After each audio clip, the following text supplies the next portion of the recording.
ಇಷ್ಟ. ಆದರೆ ಅವರು ಪಾಠವನ್ನು ಹೇಳಲು ಮಾಡಿದಾಗ ಅಂತಿದ್ರು, ನೀವು ಸುಮ್ಮನೆ ಕುಳಿತಿರಿ, ನಾವು ಪಾಠವನ್ನು ಕಥೆ ಹೇಳಿದಾಗ ಹೇಳ್ತಾರ.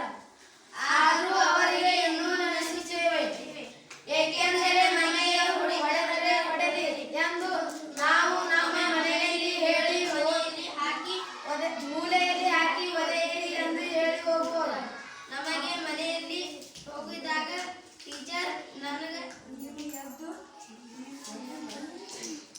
ಟೀಚರ್ ನೀವು ಎದ್ದು ನಿಂತಿರು ಎಂದು ನಿಮ್ಮ ಮನೆಯಲ್ಲಿ ನೀವು ಹೇಳಿದಾಗ ಕೇಳಲಿಲ್ಲ ಹೊಡೆಯಿರಿ ಎಂದು ಹೇಳಿ ಹೋಗುವರು. ಆದರೆ ನಮ್ಮ ಟೀಚರ್ ಹೇಳುವರು, ನೀವು ಚೆನ್ನಾಗಿ ಕಲಿಸಿದ್ದೀರಿ ಎಂದು ಹೇಳಿ ನೀವು ಮುಂದೆ ಚೆನ್ನಾಗಿ ಓದಿ ದೊಡ್ಡ ಪೊಲೀಸ್ ಅಥವಾ